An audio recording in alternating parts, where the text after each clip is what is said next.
Сега много е важно да си познаваме и силните, и слабите страни, а за да ги познаваме, трябва да ги проучваме. Радослав Райков е основателят на платформата Казва БГ, една платформа, която аз познавам. Това е същото, което всяка сутрин ние предлагаме на нашите зрители да се включат с отговори на въпроси. Точно. Нали така? Да.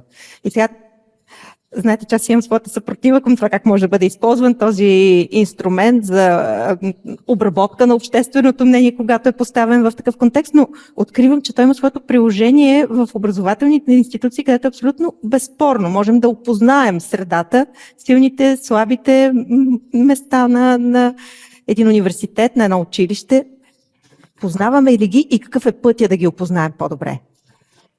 На 25 януари тази година едно от най-големите издателства за научни трудове, Springer, публикува така наречен мета-анализ, който е всъщност анализ върху изследвания, в случая 23 от цял свят, който показва, че въвеждането на система за постоянен мониторинг, за постоянна обратна връзка в образователните системи води до неочаквано значителни резултати. На пръв поглед нещо много семпо и простичко, което обаче според тази публикация може да доведе до ускорение в образователния процес между 3 и 4 месеца за самите ученици.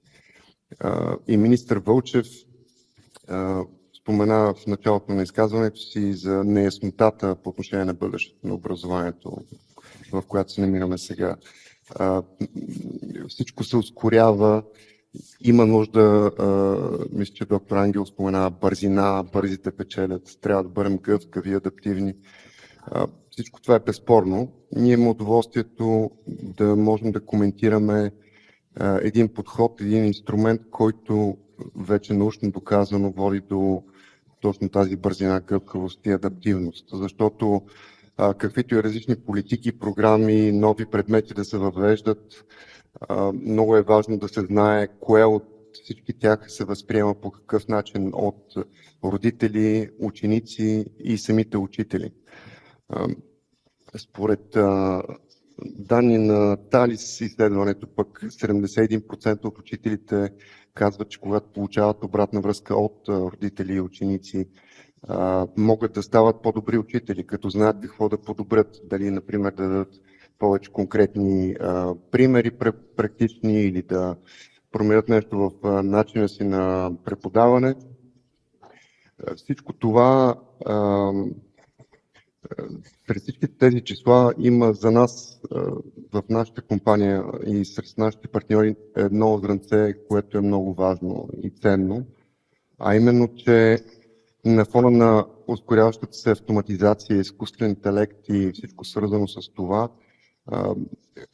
нещо, което видимо работи, е ние хората в различните роли, които имаме, учител, родител, ученик, да намерим начин да комуникираме много повече и много по-конструктивно, така че да се вижда веднага кой учител преподава, по какъв начин, коя е силната му страна, родителите да могат да бъдат чувстващи принадлежност към процеса и не на последно място самите ученици и студенти да могат да дават своята бърза, лесна и постоянна обратна връзка към своите преподаватели и така да им помагат те да бъдат по-бързи, гъвкави и адаптивни в преподаването на тези нови дисциплини.